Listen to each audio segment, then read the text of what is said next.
Hello everyone, I know it's been a while, but I'm back now. This will be the last episode in the series of international relations. In this episode, I will talk about the US policy of containment in Europe, and different beliefs of who was to blame overall for the Cold War situation in Europe. At the end of the episode, I will share an essay titled, How Successful Was the West in Containing Communism in Europe up to 1949, which I wrote with another student in my history lesson. The US policy of containment was created during the Cold War with the aim of stopping the spread of communism. Firstly, I will go through the elements of the policy of containment. One policy was writing the long telegram. It stated that the USSR will attack the USA in an attempt to destroy the traditional way of life, so the USA should become more hostile and defensive. Another policy was creating the Truman Doctrine. This aimed at supporting the freedom of all the people, as the Soviet Union restricts freedom and suppresses elections. The US practiced the Truman Doctrine in Greece. In the Greek Civil War, the communists and monarchists were fighting for control over Greece. Until 1949, the British soldiers had been supporting the monarchists, but by the time of 1947, Britain was no longer able to afford to continue to station their soldiers there due to the devastating impact of the war. Practicing their policy of containment, the USA paid for the soldiers to keep fighting there, and they had defeated the communists by 1950. In a speech by General George Marshall, he stated that as a result of the war, countries in Eastern Europe were facing hunger, poverty, desperation, and chaos. Therefore, the USA should assist in the return of normal economic health by providing loans and financial support. This was known as the Marshall Plan, or European Recovery Plan. In total, $12.5 billion was provided by the USA to around 18 countries, with Great Britain receiving 26% of funding. Spain and Switzerland unsuccessfully applied, while countries controlled by the USSR were forced to withdraw their applications or were not allowed to apply at all. There are four beliefs on who was to blame for the Cold War. Firstly, traditionalists believed that Soviet expansionism was to blame. Secondly, revisionists believed the USA's economic imperialism and atomic diplomacy was to blame. Thirdly, post-revisionists hold the belief that neither the USA nor the USSR was to blame, and it was due to a misunderstanding and an inability to appreciate each other's fears. Fourthly, the modern belief is that the Cold War was due to a clash of ideologies between the communist and democratic capitalist systems. Now onto the essay.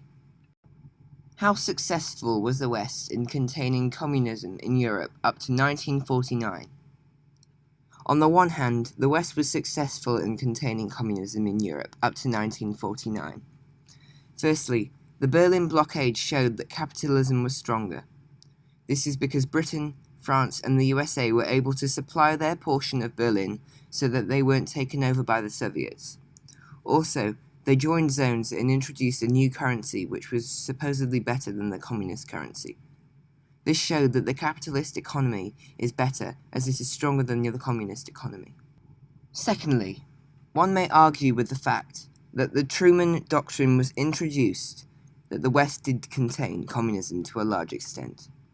The Truman Doctrine was a doctrine passed by Harry Truman, the President of the USA at the time. It was made as the USA felt as though they were held responsible for ensuring that all people of the world were granted to access to choose their style of living. An example of this doctrine being used would be in Greece, where British troops were supporting the monarchists against the communists, but the British troops could not uphold the payments required to keep the troops placed. The USA then decided to provide financial aid to Britain to counter the communists. This successfully contained communism because soldiers were able to be kept there to support the monarchists until the fight had been won in 1950. On the other hand, the West was not successful in containing communism in Europe up to 1949. Firstly, it is due to how the Soviet Union managed to overcome the terms of liberated Europe and set up rigged elections in Poland. This successfully turned Poland into a communist state, regardless of what the people of Poland had voted for. This showed that the West was not successful at containing communism, as Stalin had easily managed to turn Poland into a communist state. Furthermore, the Warsaw Pact was created by the USSR. This was a military alliance between the USSR and their communist states of Eastern Europe. This showed that there was a lot of support for communism, and with all the countries united together, they were a strong force. To conclude, we personally believe that the West was somewhat successful in containing communism to an extent. The Truman Doctrine managed to defeat communism in Greece. The Berlin blockade managed to prove capitalism to be stronger than communism.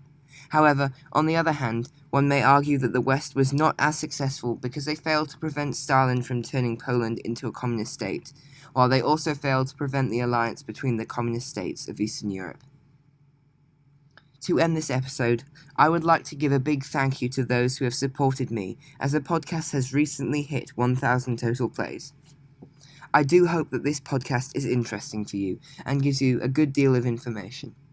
If there is anything I can do to improve, please submit feedback in the Google form link below. The next series, titled The US Policy of Containment, shall begin to be released soon. Thank you for listening.